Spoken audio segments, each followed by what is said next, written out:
Hey, what's up, guys? It's Mark back with another fantasy football video. So this week we just finished week 3. So now I'm going to go over my basically my takeaways for each of the teams and all the games that have happened. Right now, the Redskins Bears game is still ending, but that game's basically over at this point. And as a Redskins fan, I am just so annoyed with that game. We're making Trubisky look like he's like Tom Brady out there, and when you're trying to catch up in the game at the end, why would you go for 2 when you're that far down twice? Because now they're in a position if they had just kicked the extra point both times, then they'd only be down by 11. So then all you'd have to do in that last drive where they were right in the red zone, instead of having to go for it on 4th down, you could have just kicked a field goal and it's a 8-point game. But no, because they've been making stupid play calls the whole game. And I don't know. I just have no hope for my team right now and I'm frustrated. But anyway, but let's talk about some of the other games going on. And then we'll get to that one at the end. So, start with the one on Thursday night. So my takeaways for that. Oh, and by the way, if you have comments or questions about what to do with your lineup or who to pick up on waivers, start asking that now and I can try to help out. But I'll have a video later today where I'll post the waiver wires, guys that you want to be picking up on waivers for week 4. Then I'll talk about guys I like in trades. And then at the end of the week, I'll have start sit on game day, kind of like I've been doing. So comment if you start having some of these questions. I'll try to start answering it. So let's start with the Thursday night game from this week, Tennessee and Jacksonville.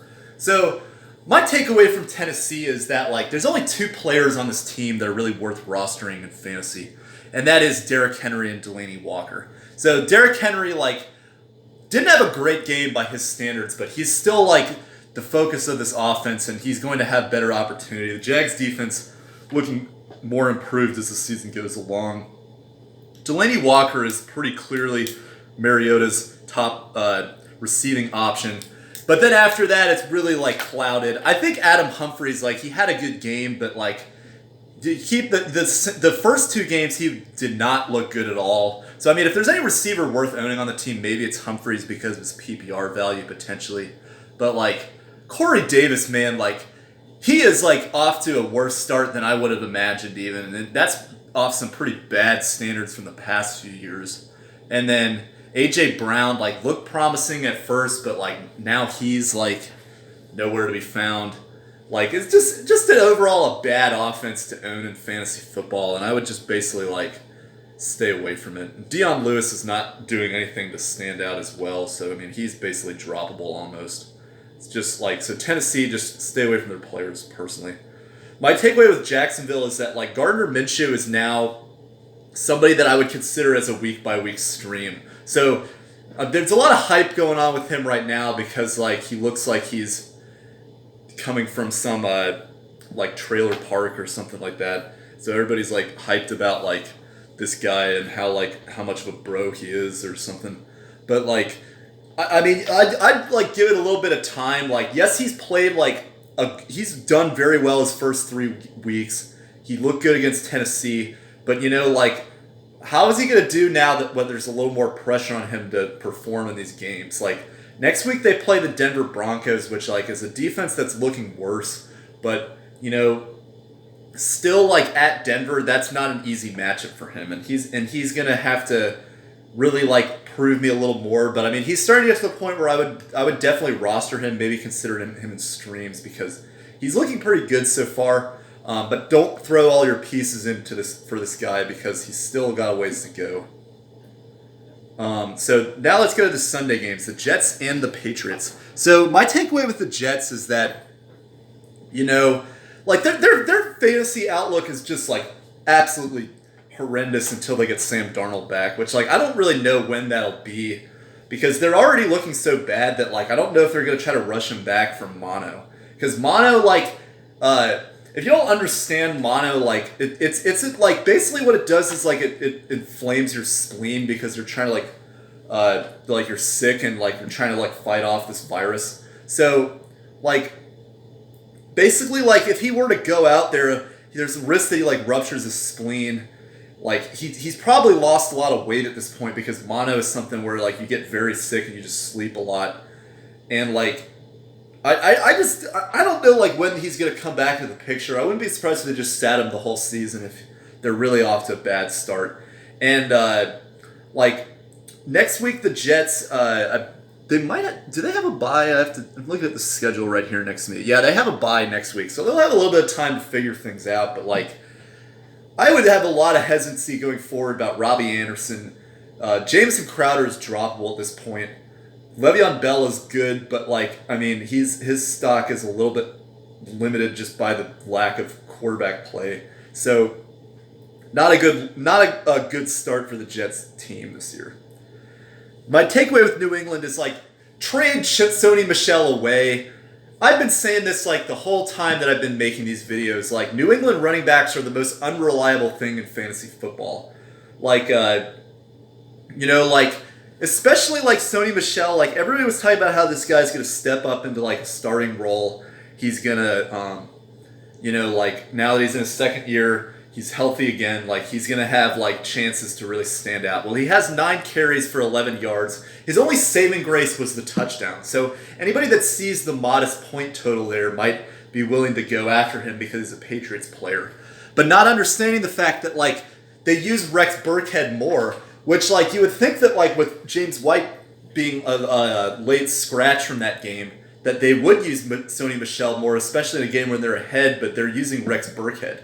So if I owned Sony Michel, I'd just be tired of it. I just want to see what kind of value I can get for him. Because honestly, like, I'd honestly rather have guys like Tony Pollard or Darwin Thompson who like, they're not really, that's not a great example, but like Alexander Madison, another one. Like guys that have handcuff value where like if the starter gets injured, like they can immediately step in and give you a ton of points, because that's not anything that Sony Michel is going to do by the looks of this offense. Whereas like Tony Pollard, like look what he just did in a game where they were primarily just running over the Dolphins. They put Tony Pollard in just to give Zeke some breaks, and he still goes wild. Like, I'd rather have that kind of insurance than Sony Michel at this point. So trade him away, see what you can get from him. And then it doesn't help that next week they're playing the Bills, which is a good run defense. So speaking of the Bills, the Buffalo Bills and the Cincinnati Bengals. So my takeaway with the Bengals is that like they've got like some nice matchups in the next 2 weeks. They got Pittsburgh and Arizona. So some of these players that have not been performing very well, like Joe Mixon has been average. Tyler Boyd hasn't really stood out. John Ross went back to being Rick Ross this week. So like some of those guys might get back on track these next 2 games, and I think their stock will go up. But then after that, they've got a huge gauntlet of tough defenses. They got the Baltimore Ravens, Jacksonville Jaguars, Los Angeles Rams. They go on a bye, and then they have the Ravens. So I'm just saying, like in preparation, like if you own any Bengals, like start like gauging their market and what it could be after these next 2 weeks, because they're going against Pittsburgh, not a very good defense so far, and then the Arizona Cardinals, which is looking like one of the worst defenses in football. So like try to use these 2 weeks as opportunity to get some of these guys' stock to go up, and then try to sell them away before that big mid-season defense gauntlet comes. And then for Buffalo, like I would try to sell Frank Gore, because you're playing the Cincinnati Bengals and like he's like running over the team. But I mean, like I don't see like the Bills like being able to just like solely rely on the run like that and like expect that much efficiency from Frank Gore. Like a lot of people know who he is because he's been around for a very long time, and I would rather take a chance that like on some of these other guys that are like starting to come into the fold a little more, like maybe like a Ronald Jones and then Frank Gore, because I see Frank Gore more just declining as the season goes on, whereas Ronald Jones is really starting to kind of step up into that opportunity, just as an example. All right, so Miami and Dallas. So Miami just looks so bad. It's just ridiculous. But like, if there's a guy that like I think that you should roster on this team, make sure that like you own him, because he's got a lot of potential, as Preston Williams. And didn't have anything special this week. He had 4 receptions for 68 yards, which is deceiving, but he had 12 targets. So this is a guy who is like standing out among that receiving core as the guy they're trying to go to. And I think like a team that's going to be down in the majority of their games this season, I think that connection is going to get better as the season goes along. And Preston Williams, a young guy, he's going to have that opportunity through the whole season. So really like make sure this guy, if he's on your waivers, that you pick him up because he really could have a lot of value for you as the season goes on. And I think he's going to start putting up numbers here in the next couple weeks. And then for Dallas, like a lot of people like were on Tony Pollard train because like they didn't know whether or not Zeke was going to sign. And then he didn't have a good week, so a bunch of people jumped off of it. So my takeaway is like if he is on waivers, like pick him up. He must be rostered in every league because if anything were to happen to Zeke Elliott, like this guy has shown that he can step up and he could, be a lead back for this team, give you a lot of points. And he even did that on a game where Zeke was healthy, but they didn't even really need to use him. So like I see this like potentially like Cowboys still have to play like teams like the Giants, which I mean that could change a little bit because Daniel Jones, but like play the Redskins again, like they play the Jets. Like there could be games where they get ahead by a lot and they'll go back to Pollard and he could give you a lot of value as the backup. So make sure you roster him. Denver and Green Bay. So Denver, this is a good opportunity in my opinion to sell Phillip Lindsay. He had 2 touchdowns, looked pretty good. And people will kind of be wondering like, oh, is he the new lead back in this team? But if you look at the splits like of the backfield with him and Royce Freeman, like it's still pretty even. So I think in the future it's likely that like Royce Freeman could actually have some of those games and Phillip Lindsay could kind of have average games. So personally, like before you start getting too much of a sample on Phillip Lindsay splitting all the touches with Royce Freeman, like now is potentially a chance that you can take advantage of that and maybe convince that owner that you're trying to trade Phillip Lindsay to that like, hey, he's back, like he was a Pro Bowler last year. Could get a lot of value out of that before there's more games over time where Phillip Lindsay is kind of gives you average stats. And then my takeaway for Green Bay is like I'm kind of starting to get concerned with this offense in terms of like its fantasy valuability because like Aaron Jones had 2 touchdowns, so he ended up having an okay game, but he only had 19 yards. He actually had less carries than Jamal Williams, who was a more effective runner for the most part. And then in the passing game, they went to Marquez Valdes-Scantling, which surprised me a lot because in the last game, they really didn't go to him much at all. And then Devontae Adams is getting targeted less than Scantling, which, maybe that's because like Devontae Adams had Chris Harris on him. But at the same time, like this offense is looking a lot more like balanced now between like its run game, splitting the running back touches, and passing and the passing game. Whereas before it was just like the Aaron Rodgers show. So all the Green Bay players are kind of, to me, like in a very questionable situation. Like I would consider maybe selling them, maybe buying them depending on what you get. But I'd personally just rather hold them and just kind of get a little more information before I start giving them away. Atlanta and Indianapolis. So this game, like my takeaway for the Falcons is that like, and I've talked about this the last few times when I've mentioned the Falcons is like, give Devonta Freeman a chance. But this showed me like this is his backfield because he had like Devonta Freeman had 16 carries for 88 yards. The next running back had, I believe, like I want to say it was only like 1 carry or something like that. And I have to go double check and go look at it. But like he had a significant like share of the backfield rushes compared to Ito Smith and Quadri Olison. And then he still had 3 catches but for 7 yards. So, like I've been saying this, like still this is a good opportunity to buy low on him because he didn't get a touchdown yet. 88 yards isn't anything like crazy. And then 3 catches, 7 yards. But like, man, like this, I see like an explosive game coming from him soon. And, like next week they play, I believe they play Tennessee, which I mean, that's not a great matchup, but like I think it's going to be coming for him soon. I think you just got to be like patient, and I think that Devontae Freeman will start to step up a little bit. But like this game showed me that he still is the top running back on this team, and he's going to get most of the carries. So Indianapolis, my takeaway is like, if T.Y. Hilton misses time from this quad injury, which like soft tissue injuries are concerning, especially for speed guys like that, because it's going to take them time to really recover to full strength. So there's a huge wide receiver void if he had missed time. There's some guys that you could look at potentially like Paris Campbell, Deon Cain. I think that both those two guys now you really have to like consider them as options that you can pick up, that you had to pick up on waivers, and then probably wait and see how things develop. I like them more than Zach Pascal because he's kind of a guy that's been there and kind of shown to be average. But Paris Campbell, a guy that they drafted high with a lot of speed. I talked about him previously. He's a good guy that, really could step up this year, especially now that T.Y. Hilton is gone. He really could this is his opportunity.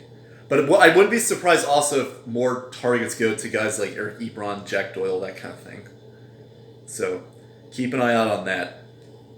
So Baltimore and Kansas City. So for Baltimore, my takeaway is try to sell Mark Ingram, because Mark Ingram, like, great game, 3 touchdowns, but I think this is about as high as his stock is going to be, because Baltimore likes to mix Gus Edwards in. He was pretty involved in this game.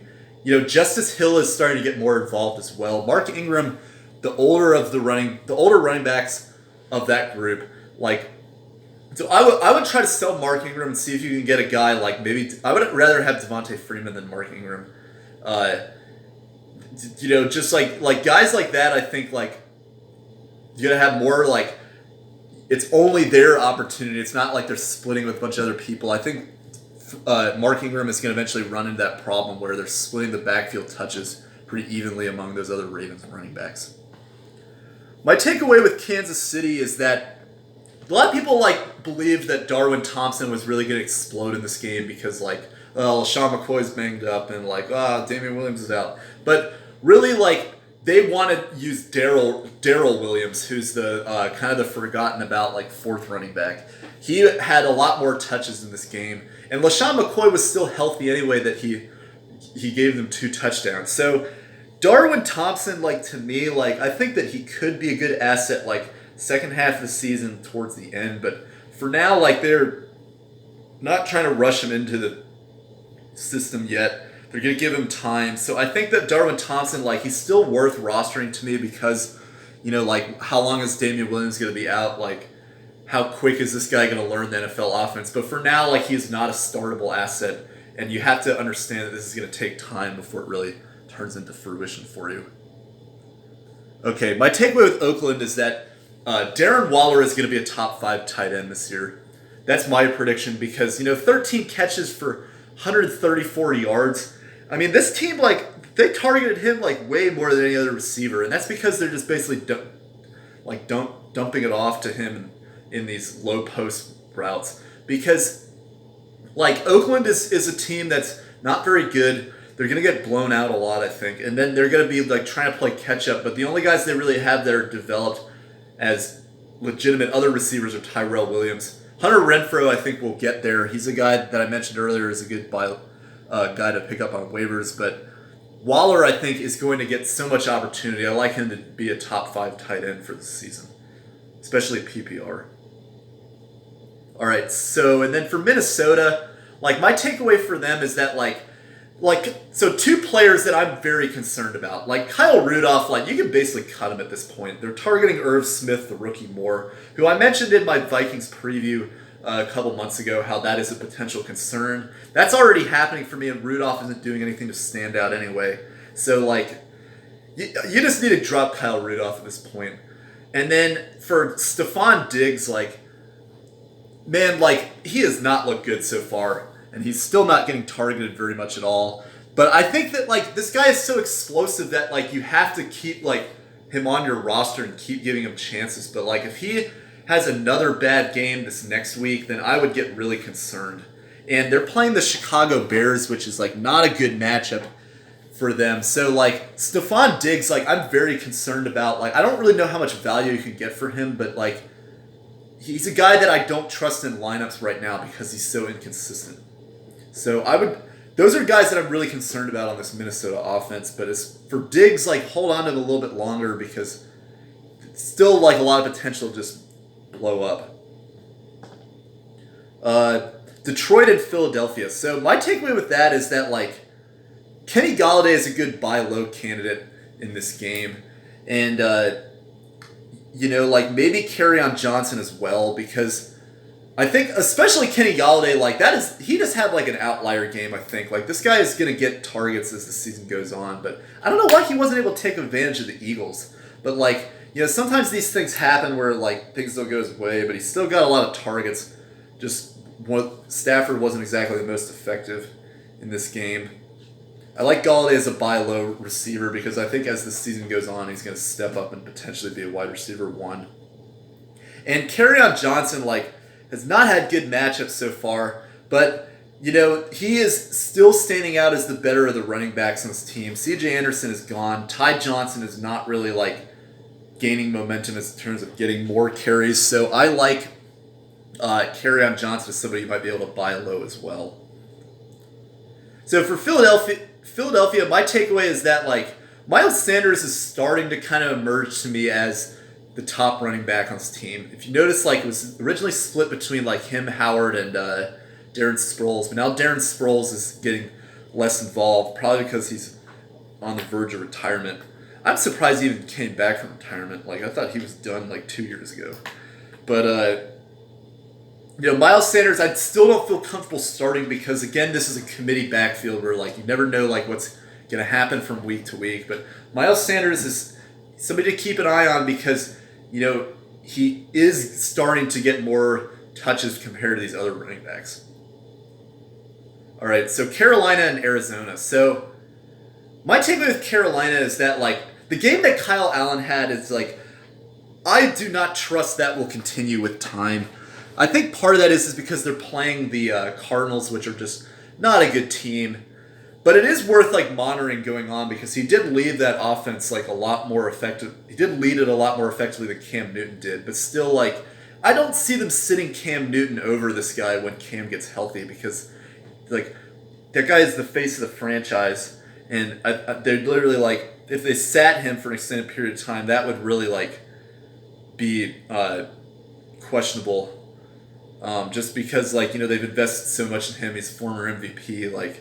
I don't know if you should jump to that conclusion now, but Kyle Allen's somebody to consider as to kind of just monitor that situation because next week Carolina is playing the I believe they're playing the Eagles. No, they're playing Houston. So I mean that's another defense that's pretty bad. So if Kyle Allen has to make another start, I think that could be a good matchup for him. So he could be a good stream this week. But pay attention to how Cam Newton is. Arizona, my takeaway is that Christian Kirk is emerging as their number 1 wide receiver. 10 receptions for 59 yards on 12 targets. He's getting more targets than Fitz is now. As I've said, I think that trend will continue because Larry Fitzgerald is at the decline of his career. Not going to sustain the value that he's had throughout his entire career, which has been incredibly productive and still very good, but I think that Christian Kirk is going to gain momentum and become the top receiver on this team. So, Giants and Tampa Bay. So, there's a must-add on the Giants, and I'm sorry, but it's not Daniel Jones. You must add Wayne Gallman first as your top priority for all of fantasy football if he's out there, because it's reported that Saquon Barkley is going to miss 4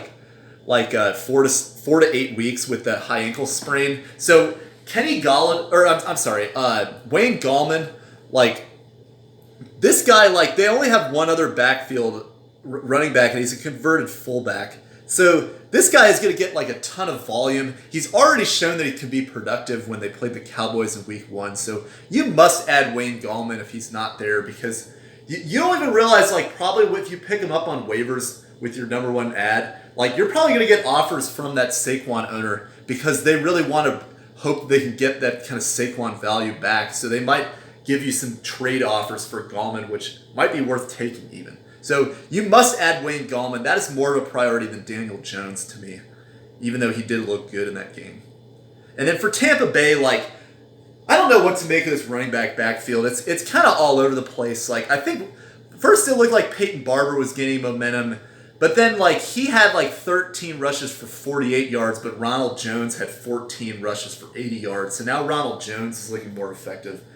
I think Ronald Jones is the most talented of the running backs, so I like him more to emerge as the season goes on, but just so messed up. And then Dare is still getting like 3 catches. So monitor this backfield, but just be cautious with how it's going. And then my takeaway with Houston is like so now the next game is Houston and the Chargers. My takeaway with Houston, buy DeAndre Hopkins. Did not 2 games where he's been pretty mediocre, but I mean he's going to get better as the season goes on, and I've been saying that like he's one of the best receivers in the league, and I think that like you got to take advantage of that while he's had some off weeks. A guy that I like on the Chargers, that my takeaway from them is that Keenan Allen is going to be a top 5 receiver this year. So much volume. He's getting like, I think he got 17 targets in that game. I have to double check, but it was like so much volume from Phillip Rivers is going to him because Mike Williams has proven inconsistent. Eckler is a good dump off option for him, but like other receivers have not really stepped up. Keenan Allen is emerging as their number 1. So if you took him like 2nd or 3rd round, you really got to steal, in my opinion. So New Orleans and Seattle. My takeaway with this game is that New Orleans offense will be fine.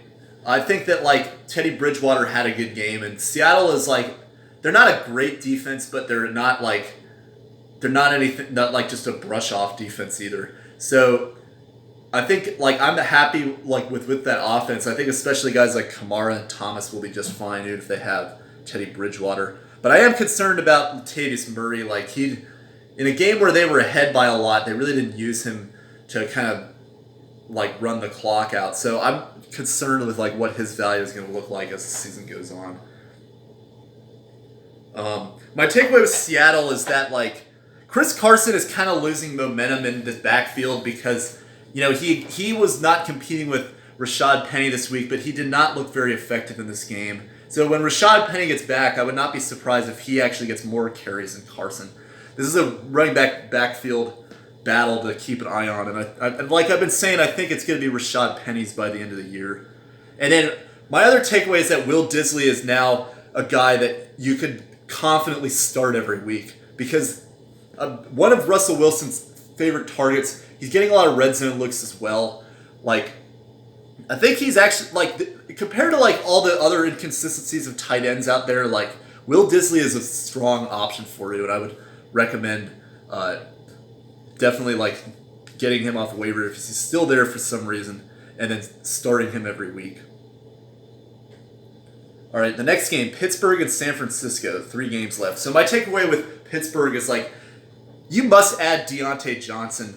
I've been saying this like back when I previewed Pittsburgh when I first talked about them. Like, I did not like Dante Moncrief because that's a guy that's pretty much shown to be an average receiver, and now that he's been on the Steelers, he's pretty much shown that like his career is like on the decline. Basically, he just looked like garbage. But Deontay Johnson, like, starting to get more and more involved. He even had a touchdown this week. I mean, unfortunately, like, his value is not going to be as good as could have projected to be if Big Ben was healthy. But Deontay Johnson, a guy that I think is going to emerge as the wide receiver 2 on this team, really could, like, on a team that's going to be passing a lot because they don't look good, like, he is going to really emerge, and I think could be a solid add, especially in very deep leagues. My takeaway with San Francisco is like, you can't trust any of these running backs. Like, they are going to use a running back committee the whole season with 3 running backs. So when Tevin Coleman gets healthy, like, it's going to just make things ugly for all the other guys. So I'm very like hesitant with these running backs. Like, these are guys that you stash on your bench, but I do not feel confident really starting any of them. So the Rams and the Browns. So my takeaway with the Rams is that Cooper Kupp. I don't know why I said Cups. But he is emerging as the top wide receiver among that group. Unfortunately, like, he kind of looked like that last year as well, but like I was a little cautious coming off of like the ACL injury he had. Like, what is he going to look like this season? But like he's gonna have like a lot of opportunity as the season goes on to really like standing out among Brandon Cooks and Robert Woods. Good PPR target guy that we could use in the slot or downfield. And then on top of that, like next week they're playing the Tampa Bay Buccaneers, which just got lit up by Daniel Jones. So you must like Cooper Kupp, like if you can get him somehow, like could have an explosive game next week. And then my takeaway with the Browns and like Browns' offense is disappointing fantasy wise. I would have thought they'd be better than they are, but their defense is looks like it's going to be a very solid defense to own. You know, played well against the Jets, which, I mean, yeah, they're going up against Luke Falk, but then shut down Todd Gurley this week. You know, Jared Goff also made, like, some mistakes. Could have had more of them, if not for, like, some drop balls that could have been interceptions. So, like, I think the Browns, like, this is a good defense that you can own. Not, like, a good matchup next week, though, because they got Baltimore, but, like, they're going to go up against Cincinnati Bengals at some point this season towards the end. And then, like, twice. And like, it's just... And then I think that division's also playing, like, Kyler Murray and some of the NFC West teams. So, like, you kind of have a lot of, like, opportunity there that you could take advantage of with this Browns defense. And then, sadly, I go to the game that I just ranted about at the start of this video. The Bears and the Redskins. So... my takeaway with the Redskins, I'll just get it out of the way. Like, man, such a bad defense. Like, we relied on this defense like so much last year, and they've let us down. But like, my takeaway on offense is like Terry McLaurin. I've talked about this guy. Like, what is he gonna look like in the NFL? Like, you need some more samples to kind of see like what he's gonna look like as a top receiver. And this game showed me that like this guy is. He's going to step up as their wide receiver one. He's a guy that like you have to own, and I think that next week, especially going up against the Giants, they just got destroyed by Mike Evans. Like Terry McLaurin to me is a guy that I would be very confident starting him next week, depending on what other receivers you have. But this is a very good plus matchup for Terry McLaurin to potentially start going into your starting lineup, especially based on these games that he's had so far. And then my takeaway with the Bears is that, like, so don't read into that Taylor Gabriel game because, like, again, like an offense that involves a lot of players I want to see more from Taylor Gabriel to really feel confident starting him every week. But the guy that I don't want to start anymore is Tariq Cohen. Like, he is just like, looks like he's phased out of that backfield. David Montgomery is taking over the running back position. In fact, they're using, like, Cordero Patterson as a running back just as much as they are Tariq Cohen now. So Cohen is now just like a slot receiver almost, but so his value has really like gone down the tank, especially if you're in a standard league, he's borderline droppable. So man, Cohen like just not